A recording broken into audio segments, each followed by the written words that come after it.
Just calm down. The green tea is finished. So. Have you tried any of those other teas we have? Nah, I don't know how to bag them, innit? Do you have to bag them? Yeah. Okay. If you want to try it, just take it. Okay. I'll show you that.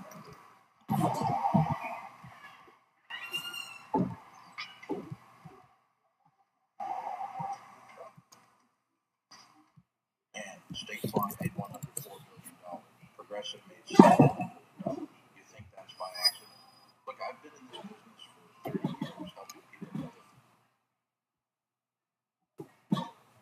What if I told you that the difference between people who struggle with decisions and those who seem to effortlessly navigate any challenge isn't intelligence, education, or even experience?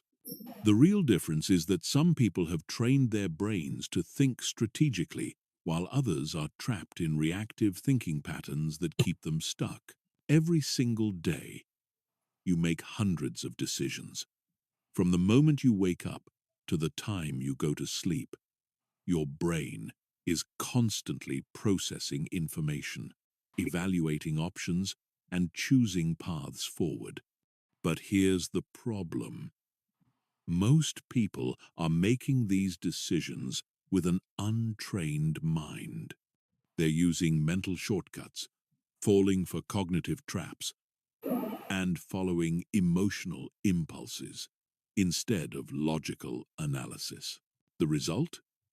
Poor decisions that compound over time, missed opportunities, and a constant feeling of being one step behind. But what if there was a way to completely rewire how your brain approaches problems?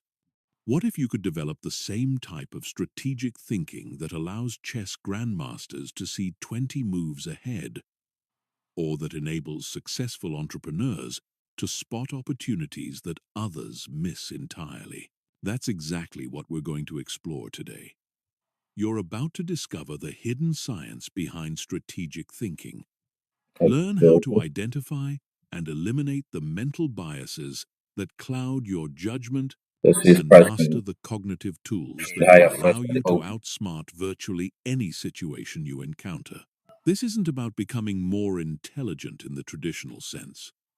This is about becoming more strategic, more analytical, Our new day opening and more effective in how you process information and make decisions. By the end of this journey, you'll have a completely different relationship with problems and challenges.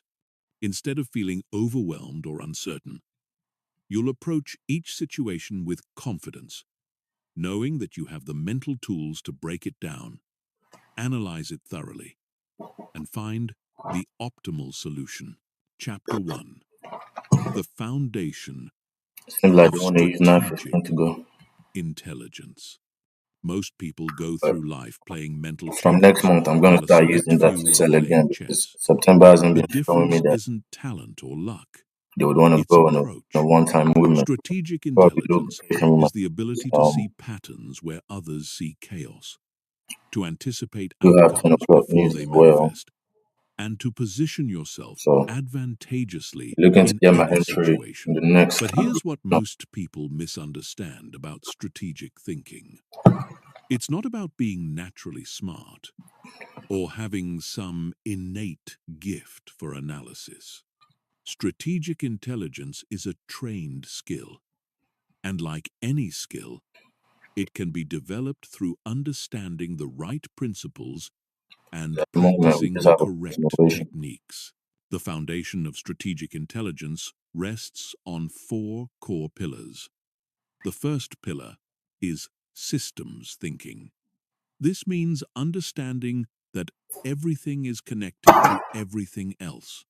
When most people look at a problem, they see an isolated event. Strategic thinkers see an entire ecosystem of causes, effects, and interconnected relationships. For example, when a business starts losing customers, most people might blame the sales team. or the product quality. A strategic thinker would examine the entire system, market conditions, competitor actions, internal processes, customer feedback loops, employee morale, supply chain issues, and even broader economic trends. They understand that the visible problem is usually just a symptom of deeper systemic issues. The second pillar is temporal thinking, which is the ability to think across different time horizons simultaneously. Strategic thinkers don't Price just might give us focus a on bullish immediate results.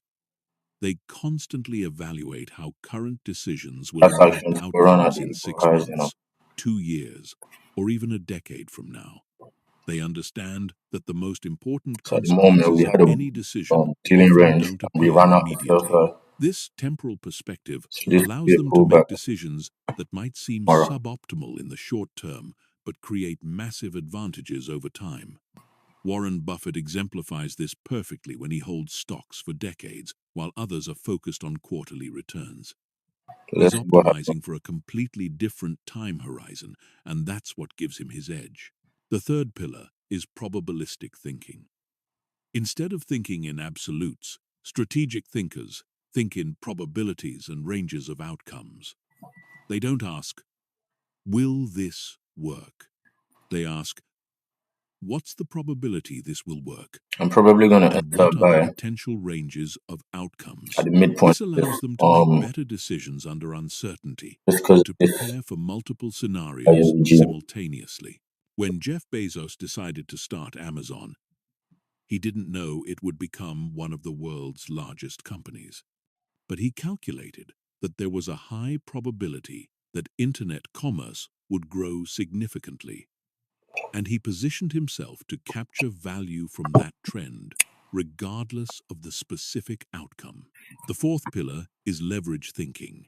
That's a daily volume Strategic imbalance right thinkers there. are constantly looking for points of maximum leverage, where small inputs can create Also traded disproportionately to large 5% of outcomes. the They daily opening gap. understand that not all So if you want to actions go are bearish, created equal, and they focus their energy on the few activities that can create the biggest impact.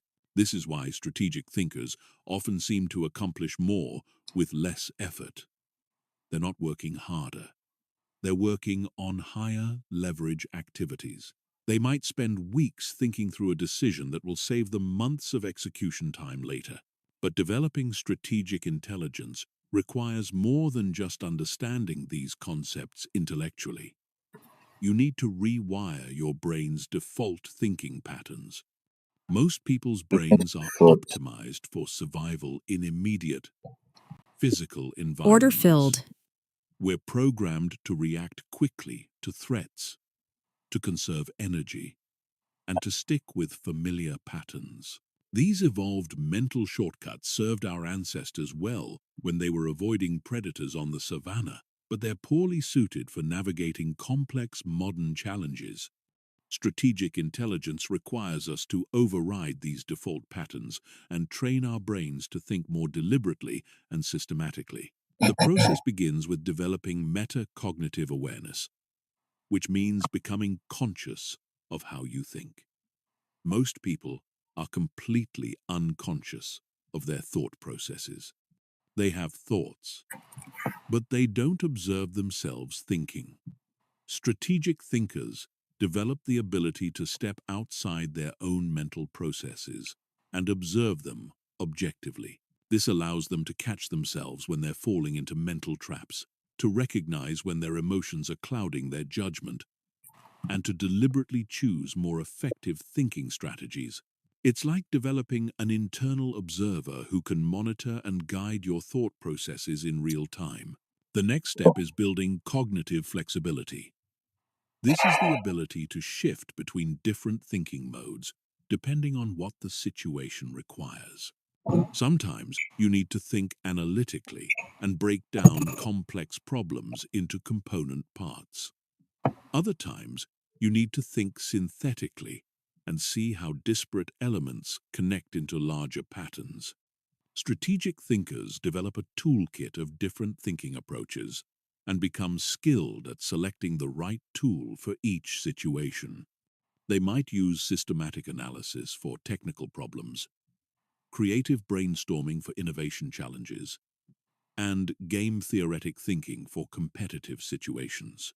Finally, strategic intelligence requires developing what psychologists call intellectual humility. This is the recognition that your initial understanding of any situation is likely incomplete or incorrect, and that effective thinking requires constantly updating your beliefs based on new evidence. Most people suffer from overconfidence bias. They believe their first impression is accurate and look for evidence to confirm their initial judgment. Strategic thinkers What's assume their with first impression is probably experience? wrong and actively look for evidence that contradicts their initial assessment. This intellectual humility is what allows strategic thinkers to We adapt just and sing, improve please. Like, continuously. come on. They're not attached to being right. They're attached to finding better solutions. They view changing their mind as a sign of intellectual strength, not weakness. When you combine systems thinking, temporal thinking, 100%. probabilistic thinking, and Want to pick leverage up. thinking with metacognitive awareness, cognitive flexibility, and intellectual humility, you create a foundation for strategic intelligence that can be applied to Come on. virtually any domain of life. Chapter 2. Breaking So at free 2:27. from mental autopilot. Your brain is designed to be lazy. That might sound harsh, but it's actually a feature, not a bug. The human brain consumes about 20% of your body's total energy, despite being only 2% of your body weight. To conserve this precious energy, your brain has evolved to automate as many processes as possible, creating mental shortcuts and habitual Selling with patterns that municipality. require minimal conscious effort. These mental shortcuts, called Compressing for me, heuristics, please. are incredibly useful for routine tasks. You don't want to consciously analyze every step of walking, driving a familiar route, or brushing your teeth. But the same energy-saving mechanisms that make routine tasks effortless also trap you in autopilot thinking when you encounter complex challenges that require careful analysis. Mental autopilot manifests in several destructive ways.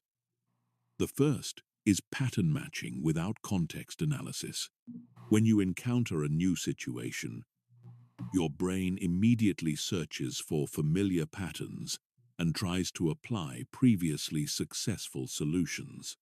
This works well when the new situation truly matches previous experiences, What is but it going on now? fails It catastrophically started. when surface similarities mask fundamental differences.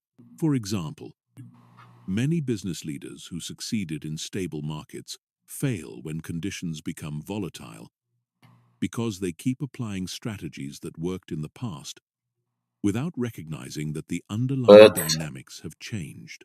They're pattern matching without updating for new contexts. The second manifestation is emotional hijacking.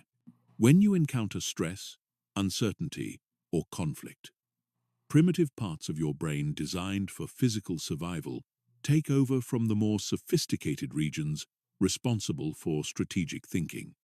Your nervous system floods with stress hormones that impair working memory, reduce cognitive flexibility, and narrow your attention to immediate threats.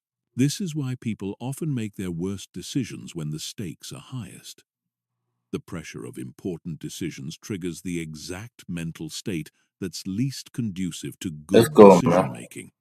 Breaking free from autopilot requires learning to recognize these emotional hijacking episodes and developing techniques to restore clear thinking.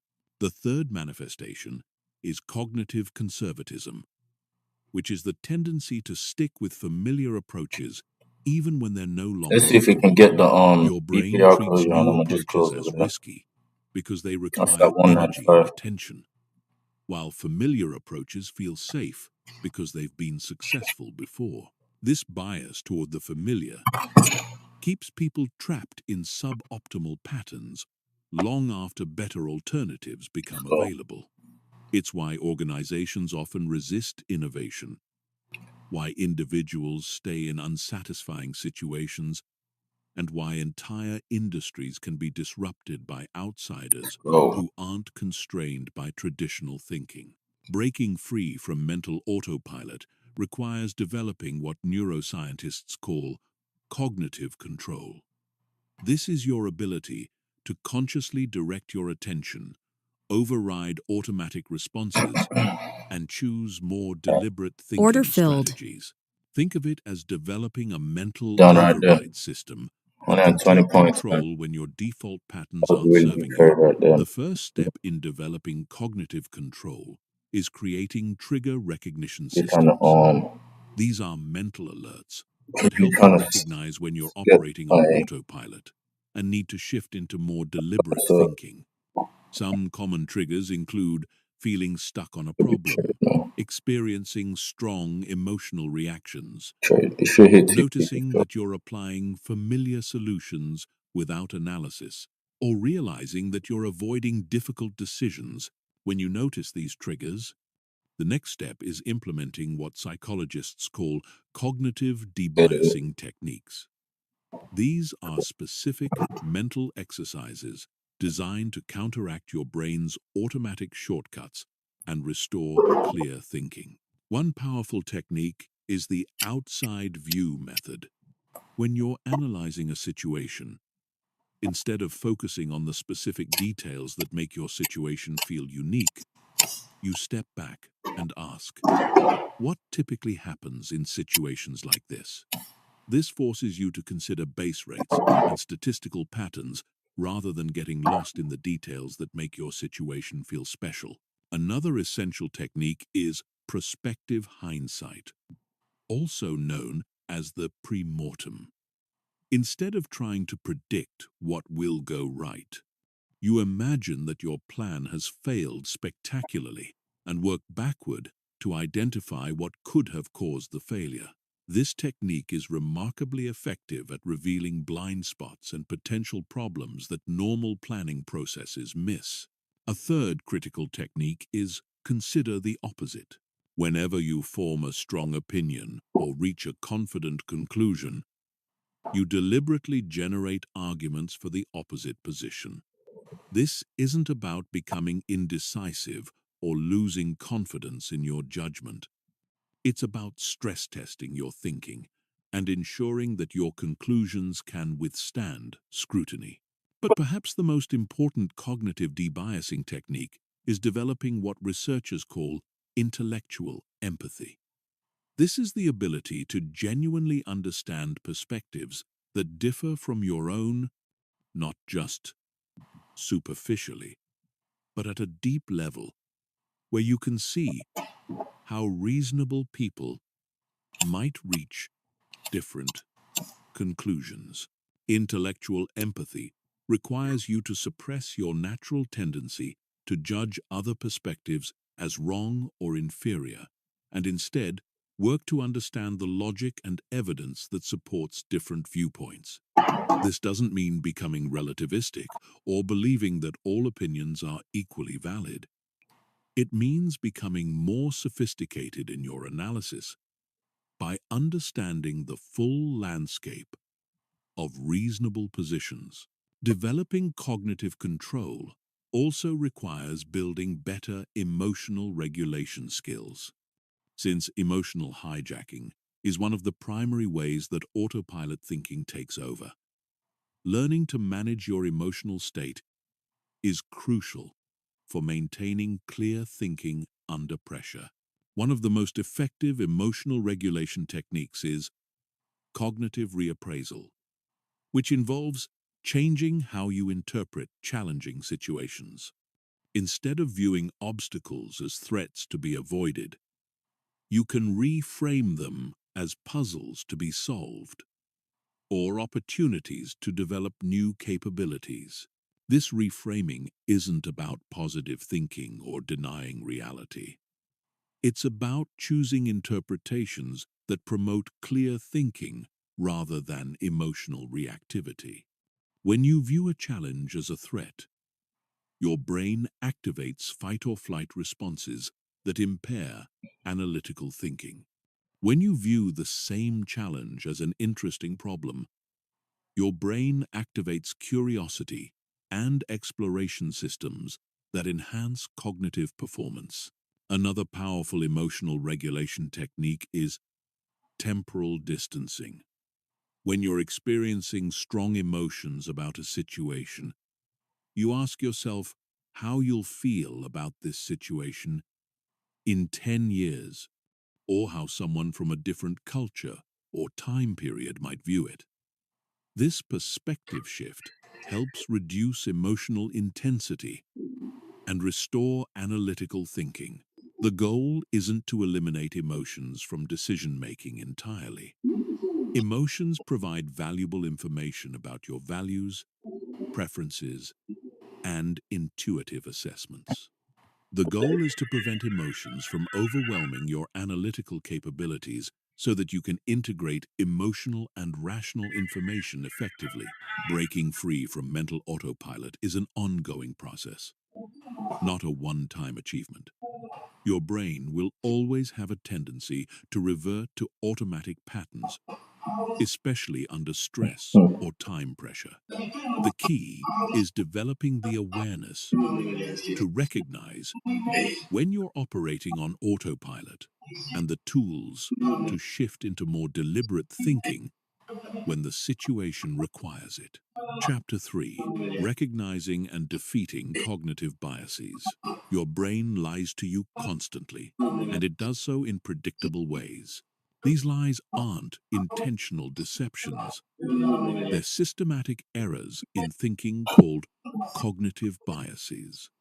Understanding these biases is crucial because they don't just affect other people's thinking, they affect your thinking too. And they're often strongest precisely when you think you're being most rational. Cognitive biases exist because your brain is trying to solve an impossible problem, making sense of an infinitely complex world with limited time, attention, and processing power. To handle this challenge, your brain has developed shortcuts that work reasonably well in many situations, but fail systematically in others. The first major category of cognitive biases involves how you process information. Confirmation bias is perhaps the most dangerous of these. Once you form an initial opinion about something, your brain automatically filters new information to support that opinion, while ignoring or dismissing contradictory evidence. This happens even when you're consciously trying to be objective. Your brain literally doesn't see information that contradicts your existing beliefs, or it interprets ambiguous information in ways that support your preconceptions. This is why intelligent, well-educated people can hold completely contradictory views about the same facts. Confirmation bias is particularly destructive because it creates the illusion of validation. The more you research a topic, the more evidence you find for your initial position, which makes you increasingly confident that you're right. You don't realize that you're only seeing evidence that supports your view because your brain is filtering out everything else. Closely related to confirmation bias is the availability heuristic, which causes you to judge the probability of events based on how easily you can remember examples. If you can quickly recall instances of something happening, your brain assumes it happens frequently. If you can't easily remember examples, your brain assumes it's rare. This leads to systematic distortions in risk assessment.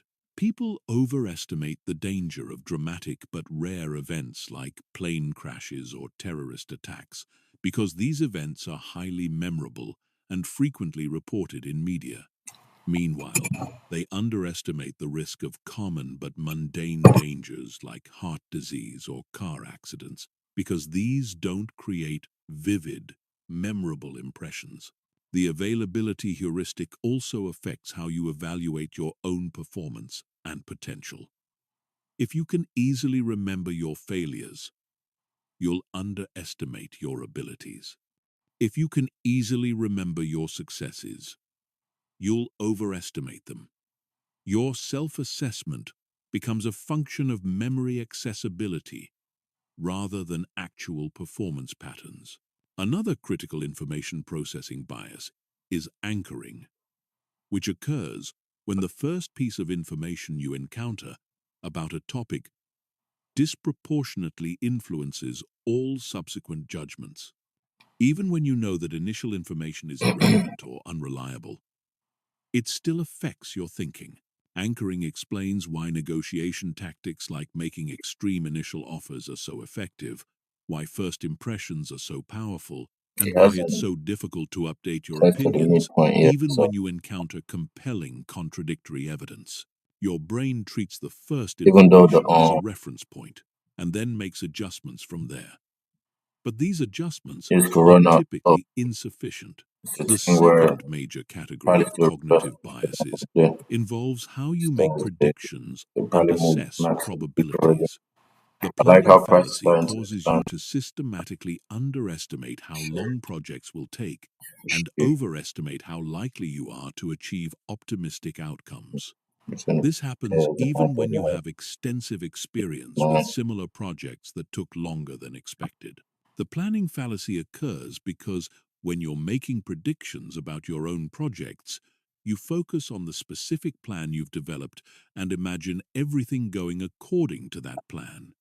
You don't adequately consider the reference class of similar projects and their actual outcomes, nor do you sufficiently account for unexpected complications and delays. This bias affects everything from personal goal setting to major business and government projects.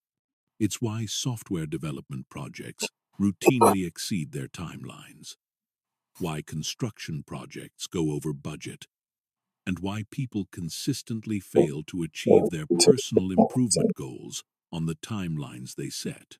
Related to the planning As much as I fallacy don't want to start is adding this, overconfidence bias, which causes I'm you not to try overestimate the accuracy of your judgments and rather predictions. that week. When asked to provide confidence intervals for Not estimates, gonna close back above. most people provide ranges that are far too narrow. Events that they think have a 5% 1 chance minute. of occurring See how actually happen about 20 to 30% of the time. Overconfidence bias yeah. is particularly dangerous for complex decisions because it prevents you from adequately preparing for scenarios where your primary plan doesn't work. If you're overconfident about your predictions, you won't invest enough effort in contingency planning or risk management. The third major category involves social and motivational biases. Self-serving bias causes you to interpret information in ways that support your self-image and interests. When good things happen to you attribute them to your skill and effort. When bad things happen, you attribute them to external factors beyond your control. This bias extends beyond personal outcomes to affect how you evaluate ideas, opportunities, and other people. You're more likely to believe information that makes you look good or supports positions you've already taken publicly. You're more likely to dismiss information that threatens your status or requires you to admit mistakes. Attribution bias affects how you interpret other people's behavior. When someone else makes a mistake, you're likely to attribute it to their character flaws or incompetence. When you make the same mistake, you're likely to attribute it to external circumstances or bad luck. This asymmetry in attribution makes it difficult to learn from others' experiences or to evaluate your own performance accurately. Perhaps the most insidious cognitive bias is the bias blind spot, which is your tendency to recognize cognitive biases in other people while remaining blind to the same biases in your own thinking. The more you learn about cognitive biases, the more confident you become that you can avoid them. But this confidence is largely misplaced. Studies consistently show that even people with extensive training in cognitive biases continue to fall victim to them in their own decision-making. Knowledge of biases provides some protection, but it's not sufficient. You need specific techniques and systems to counteract these biases consistently. The first line of defense against cognitive biases is developing better decision-making processes. Instead of relying on your intuitive judgment, you create systematic approaches that force you to consider alternative perspectives and gather contradictory evidence. One powerful technique is red team analysis, where you deliberately assign someone to argue against your preferred position and poke holes in your reasoning. This can be a formal process with other people, or you can do it yourself by consciously adopting a skeptical perspective toward your own ideas.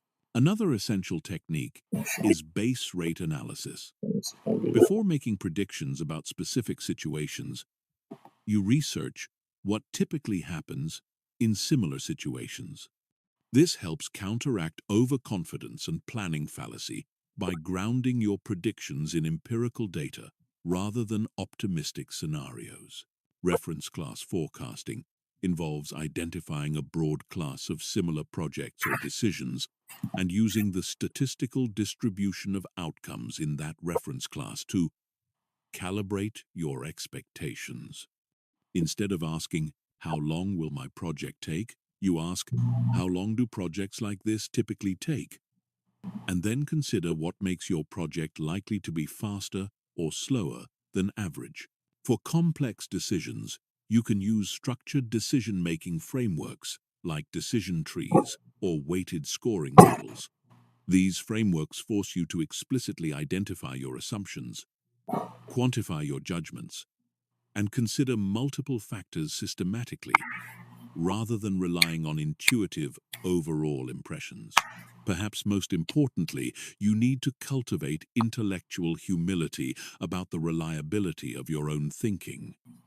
The goal isn't to become paralyzed by doubt or to lose confidence in your judgment. The goal is to maintain appropriate confidence calibrated to the actual reliability of your thinking in different situations.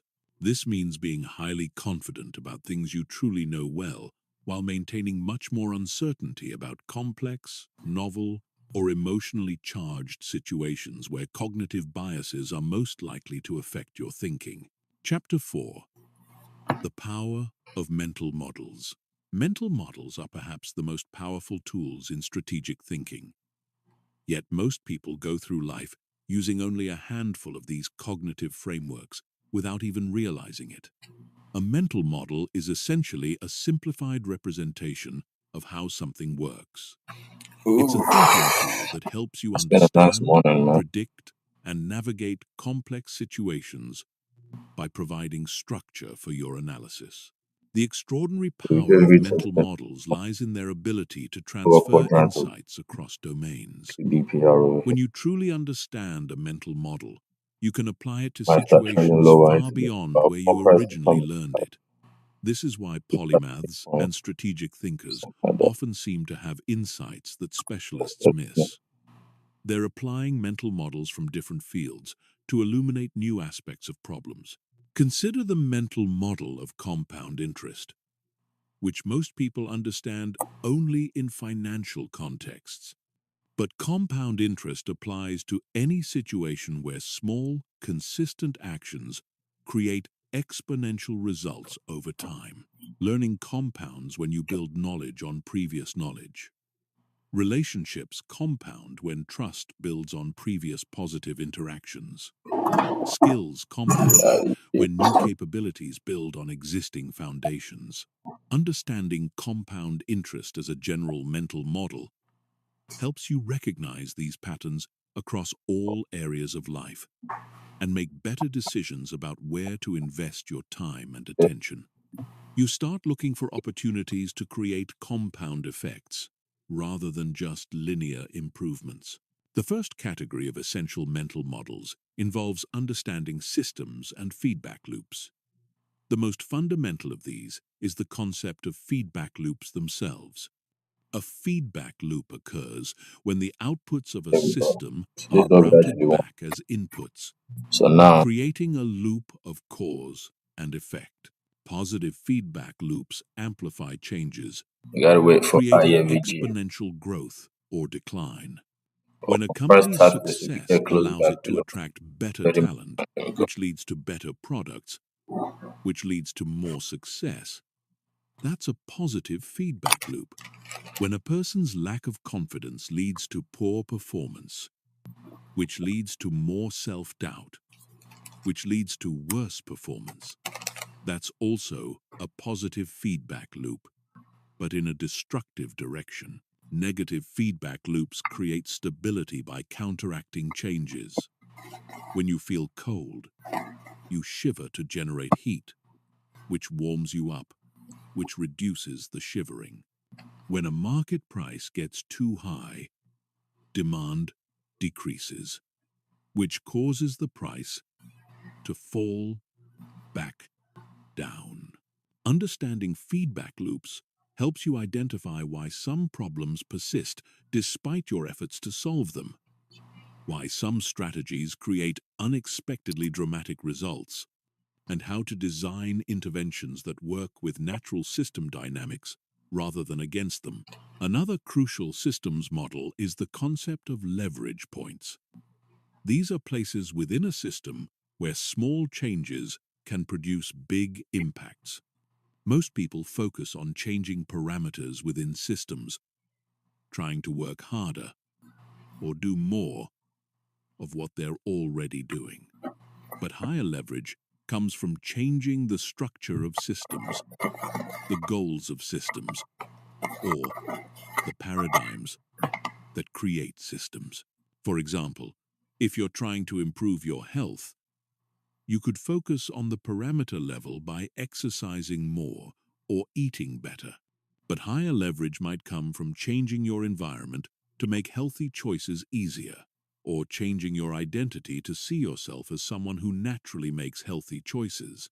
The second category involves mental models for decision-making under uncertainty. Probabilistic thinking is the foundation of this category. Instead of thinking in terms of certainties, you think in terms of probability distributions and expected values. This doesn't mean you need to assign precise numerical probabilities to everything. It means developing intuitive appreciation for concepts like uncertainty, variance, and expected outcomes. When you're considering a job opportunity, instead of asking, "Is this a Close good the box for opportunity?" first 30 minutes. you ask, "What's the range of It possible doesn't matter. outcomes? What's the probability of each We did outcome? close below. And what's the expected value?" So Considering just both off that, upside just potential to run out these and guys. downside risk. But you Expected know, value thinking helps you make better decisions when outcomes are uncertain. You multiply the probability of each possible outcome by its value and sum these products. An opportunity with a 90% chance of modest success might be less attractive than an opportunity with a 30% chance of extraordinary success, depending on the specific payoffs involved.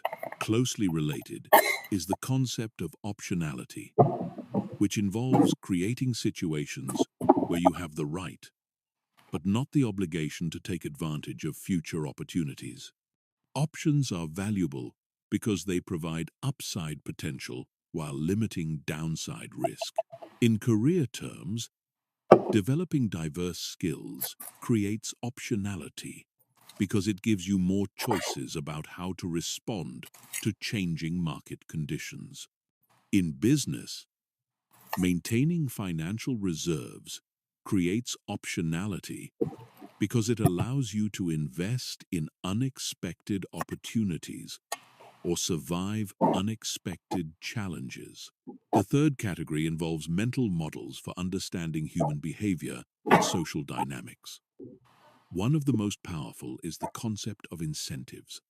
People respond to incentives, often in ways that weren't intended by the people who designed the incentive systems. If you want to understand why people behave the way they do, don't listen to what they say their motivations are. Look at what behaviors are actually rewarded and punished in their environment.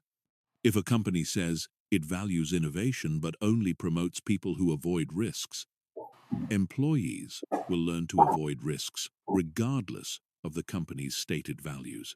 Understanding incentives helps you predict how people will respond to changes in policies, rules, or circumstances. It also helps you design better systems by ensuring that the incentives align with the outcomes you actually want. Another crucial behavioral model is the concept of social proof. People use other people's behavior as a guide for their own behavior, especially in uncertain situations. When you're not sure what to do, you look around to see what others are doing and follow their lead. Social proof explains why fashions spread, why financial bubbles form, and why bystander effects occur. It also explains why testimonials are so powerful in marketing and why creating visible examples of desired behavior is often more effective than just telling people what to do. The fourth category involves mental models for learning and adaptation. The concept of first principles thinking involves breaking down complex problems into their most fundamental components and reasoning up from there. Rather than reasoning by analogy or convention, most thinking is reasoning by analogy. You encounter a new situation and ask, what does this remind me of? Then you apply solutions that worked in the analogous situation. This works well when the analogy is accurate, but it fails when surface similarities mask fundamental differences. First principles thinking Close about requires you to 5 ask, minutes, then we could what get are the basic laws and constraints that govern this situation, rather than what has worked in similar equal 5. situations. That's This the reason approach why I might be often bullied. reveals possibilities that analogical thinking misses because it's not constrained But by existing solutions. Elon Musk famously applied first principles thinking to rocket design. Instead of that's how accepting the points work. conventional wisdom that Even if rockets it are runs out, expensive, as long as it doesn't run he out, asked you what know, rockets are actually made of but and how much those materials well, should cost. This led to breakthrough innovations in rocket reusability that dramatically reduced launch costs. Another powerful learning model is the concept of mental simulation. Instead of just analyzing situations abstractly, you run detailed simulations in your mind, imagining how different scenarios might unfold over time. This helps you anticipate problems, identify opportunities, and develop more robust strategies. yeah, Mental simulation is particularly your studies valuable don't for actually preparing for high-stakes situations. Athletes use mental simulation to practice performance under pressure. Negotiators use it to anticipate the other party's responses to different tactics. Leaders use it to think through how their decisions might ripple through their organizations. The key to using mental models effectively is developing what Charlie Munger calls a latticework of models. No single mental model is sufficient for understanding complex situations. You need multiple models that complement and reinforce each other. When you encounter a challenging situation, you don't just apply one mental model. You apply several different models and look for insights that emerge from the intersection. Where multiple models point in the same direction, you can have higher confidence. Where they point in different directions, you know you need to dig deeper. The most powerful mental models are ones that apply across multiple domains. These include concepts like network effects, economies of scale, opportunity cost, margin of safety, and regression to the mean. When you truly understand these models, you start seeing their patterns everywhere. which dramatically improves your ability to navigate complex situations. Chapter 5. First Principles Thinking Revolution. Most people think by analogy. They encounter a new situation and immediately ask, "What does this remind me of?" Then they apply solutions that worked in similar situations. This analogical thinking is efficient and often effective, They don't close them, but but it also so keeps you fresh. trapped within the boundaries of existing solutions and conventional approaches. First principles thinking represents a completely different approach. Instead of reasoning by For analogy, our flip, you break down complex the ones problems to into their most fundamental components and build up solutions from there. It's the difference between copying what others have done and deriving solutions from basic yeah, truths IFBG is a and fresh. foundational laws. This approach was pioneered by ancient philosophers, refined by scientists like Isaac Newton and Albert Einstein, and has been applied by modern innovators like Elon Musk to create breakthrough solutions in industries that seemed mature and unchangeable. First principles thinking doesn't just help you solve problems better. It helps you solve problems that others can't even see. The power of first principles thinking lies in its ability to reveal hidden assumptions and artificial constraints. Most problems come with invisible boundaries created by conventional wisdom, industry practices, or historical precedents.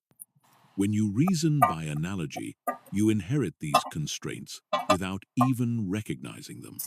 When you reason from first principles, you question everything and often discover that many apparent limitations are actually arbitrary restrictions. Consider how Elon Musk approached the problem of space transportation costs. The conventional wisdom was that rockets are inherently expensive because they've always been expensive. By reasoning from analogy, you would look at existing rocket designs and try to make incremental improvements to reduce costs slightly. But Musk applied first principles thinking. He asked, what is a rocket really? What are the fundamental materials and energy requirements? What are the basic physical laws that govern rocket propulsion? This analysis revealed that the raw materials in a rocket should cost only a small fraction of traditional rocket prices. The key insight was that rockets were expensive not because of fundamental physical limitations, but because of design choices and business model assumptions. Traditional rockets were designed to be expendable because that's how they'd always been built. But there's no fundamental physical law requiring rockets to be thrown away after one use. This first principles analysis led to the development of reusable rockets, which dramatically reduced launch costs and opened up entirely new possibilities for space exploration and commercial space activities. The breakthrough wasn't technical, it was conceptual. It came from questioning assumptions that everyone else took for granted. The first step in first principles thinking is identifying and questioning your assumptions. Most problems come preloaded with assumptions about what's possible, what's required, and what approaches might work. These assumptions are often so deeply embedded that you don't even recognize them as assumptions. They just seem like facts about the nature of the problem.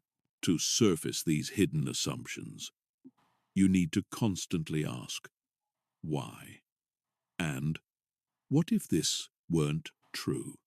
For every constraint or requirement in your problem, ask whether it's a fundamental law of nature or an arbitrary human convention. Most constraints turn out to be conventions. For example, if you're trying to improve education, you might assume that learning requires students to sit in classrooms, listen to lectures, and take tests. But these are conventions, not fundamental requirements for learning. When you question these assumptions, you open up possibilities for completely different educational approaches. The second step is breaking down complex problems into their fundamental components. This requires identifying the basic elements, relationships, and principles Hey, that man. actually govern the We situation, already spanked them this morning. rather than focusing on surface features or traditional categories. We already This spanked them. decomposition process I just often in reveals that silence right now. problems which seem completely Took for different 100 points today. are actually variations of the same I got underlying challenge, or that problems which seem similar are actually fundamentally different in ways that require completely different approaches. Take the problem of traffic congestion. Traditional thinking focuses on building more roads or improving traffic flow. But first principles analysis might reveal that the fundamental issue is the inefficient use of space and time in transportation systems. This could lead to solutions involving shared autonomous vehicles, dynamic routing, or alternative transportation modes that don't require individual car ownership. The third step is rebuilding solutions from the ground up, using only the fundamental components and principles you've identified. This is where first principles thinking becomes creative and generative. You're not just analyzing existing solutions, you're constructing new possibilities from basic building blocks. This reconstruction process often leads to solutions that seem obvious in retrospect, but were invisible before because they violated to conventional run out this high. assumptions. The key is to remain I think open to price could probably possibilities just that might not seem impractical or impossible tracing at back to the first glance. One of the most midpoint powerful of the current daily applications of range. first It's pretty principles much thinking down for the is in business model innovation. Most businesses operate within industry right there. conventions So about how value it's slaughtered is at the middle. created, delivered, and Make captured. another high before But I these go. conventions are often arbitrary Now I'm waiting and for an can be higher before reimagined from first principles. pay that Netflix applied first principles thinking to entertainment pay that rate. distribution. Instead of accepting the conventional model of physical media rental, they asked, what do customers actually want? What are the fundamental requirements for delivering entertainment value? This led to mail-based DVD rental, then streaming, then original content production, each step representing a first principles reimagining of entertainment delivery. Amazon applied similar thinking to retail. Instead of accepting conventional assumptions about the need for physical stores, inventory management, and local market focus, they asked, what are customers actually trying to accomplish when they shop? What are the fundamental requirements for commerce? This led to innovations in online retail, logistics, cloud services, and artificial intelligence.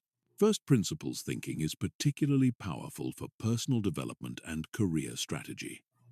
Most people make career decisions based on conventional paths and social expectations. They choose majors based on what seems practical, take jobs based on what's available, and develop skills based on what employers currently value. But first principles career thinking asks different questions. What problems do I find genuinely interesting and important? What are my fundamental strengths and energy sources? What types of value creation align with who I am at a deep level? What would I work on if conventional career constraints didn't exist? This approach often reveals career possibilities that aren't represented in traditional job categories or educational programs. It might lead you to create entirely new roles, combine skills from different fields in novel ways, or build businesses around problems that others haven't recognized yet. First principles thinking also transforms how you approach personal challenges and life decisions. Instead of accepting conventional wisdom about relationships, health, productivity, or happiness, you can examine these areas from fundamental principles. For health, instead of following the latest diet trends, you might ask, what does my body actually need to function optimally? What are the fundamental principles of human metabolism, sleep, stress management, and physical conditioning? This could lead to highly personalized approaches that work better than generic solutions. For productivity, instead of adopting popular productivity systems, you might ask, what am I actually trying to accomplish? What are the fundamental requirements for sustained creative work? How does my brain actually work? And what conditions optimize my performance? This might lead to customized approaches that fit your specific situation better than one-size-fits-all methodologies.